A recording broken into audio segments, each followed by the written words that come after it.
Hi everybody, welcome to Brailsford Family Homestead. This is week 2 of the Every Bit Counts Challenge. Let's see what we can get done. The second week of the Every Bit Count Challenge starts off with day 8, where I washed, labeled, and put away the green beans that we had canned previously, and then I strung up some more Thai chili peppers to dry after harvesting them. On day 9, I harvested and put on the drying rack lemon basil and sweet basil. I really like this drying rack. It's very large, so I can fit a lot on it easily, and it can just hang anywhere. Here it's hanging in my laundry room, but later I'm going to need to move this elsewhere. But I dry all of my herbs on here, and it works fantastic. For day 10, I found an enormous zucchini that I needed to deal with. I went out to collect some, thinking I would have some small ones to eat, and found this one instead. So that meant zucchini bread for the freezer. I shred up that whole zucchini. I put aside 2 bags of 2 cups each for the freezer to make zucchini bread later in the year. And then I made 2 batches of zucchini bread. We did eat some of it fresh, and then I froze the rest. I made a batch with nuts and one without for my family. I did make them in 9x13s instead of my loaf pan. I probably should have reduced my cooking time a little bit, but everybody loved that.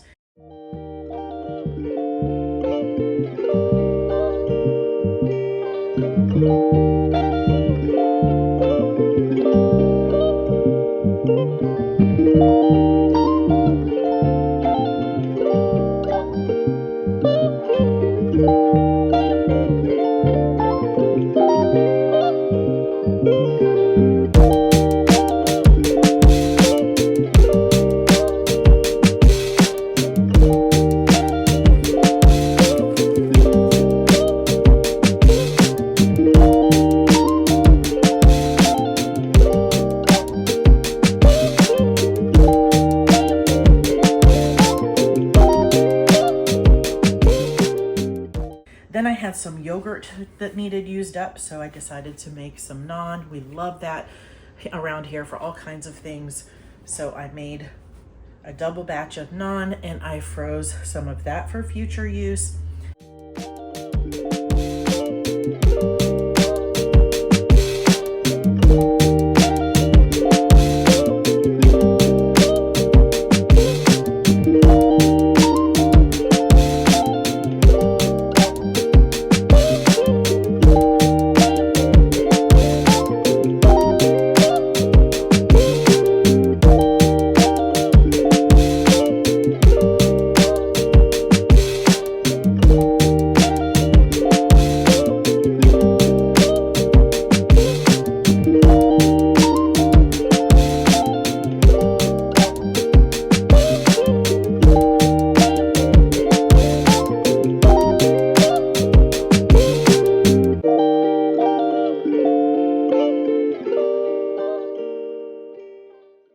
And then I had some tomatoes to deal with. You can freeze your tomatoes whole to make sauce later, but it takes up a lot of freezer space.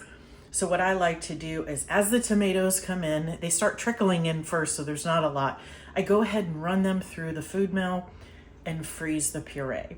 That saves freezer space, and it's also less work for me at one time. I don't currently have an electric food mill, so then I can just put a small amount through the food mill at once, saving my arms and saving my freezer space. I also had a couple of bananas that were extra ripe, and we can use these for banana bread or smoothies, so I went ahead and put those in the freezer. That was it for day 10. For day 11, I decided to try something new, which was to dehydrate cucumbers. Now, I have made cucumber chips before, but I haven't shred and dehydrated cucumbers to make powder or just shreds like this before. And I saw someone else do this to make tzatziki sauce later, and also seasonings with dried cucumbers. So we're giving that a try. We'll see how we like it when we make that tzatziki sauce, but that is what I did for day 11.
filmed this one and I should have. It slid right off. I didn't have to scrape or anything, so use parchment.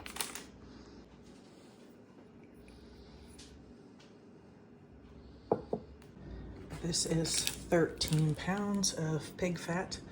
I'm going to let it thaw just a little bit so I can cut it up and then grind it.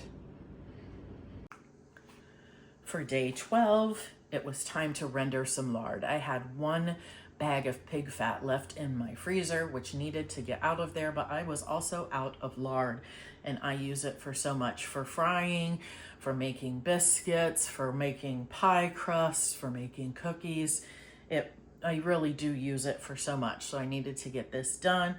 I trimmed off any pieces of meat that were left because this is not just like leaf lard, it is just fat, and there was a little bit of meat on there I needed to get off. Then I put it through my large grinder on my KitchenAid and rendered it down in a electric roaster.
For that lard, I strain it through a fine mesh sieve covered in some cotton cloth to catch any of the pieces.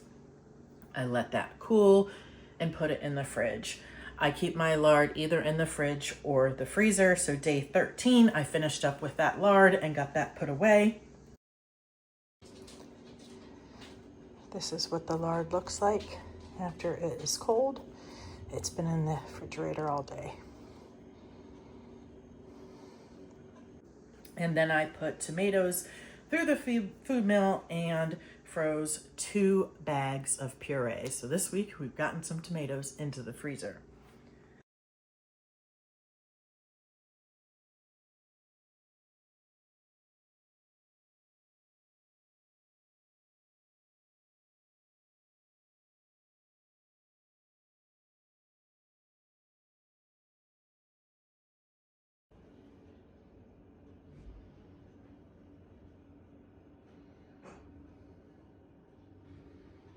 That is the end of week 2 for us. You'll see that I did not have something for day 14 because I ended up having to take Joe to the ER. He is okay. He is recovering, but he had fallen some days prior in the mud. You know, it's been so rainy and so muddy, and must have just gotten more of an injury than we thought, and he had an infection in his leg. He had cellulitis. We're thankful that it's not sepsis and that he is recovering. He needs to take his medication and be careful with his leg, but he will recover. But that kept me from doing anything for day 14, but that's okay. Family first for sure. I hope you guys are enjoying watching this series for the Every Bit Counts Challenge. Come back next week for week 3. I appreciate you watching. Until then, God bless.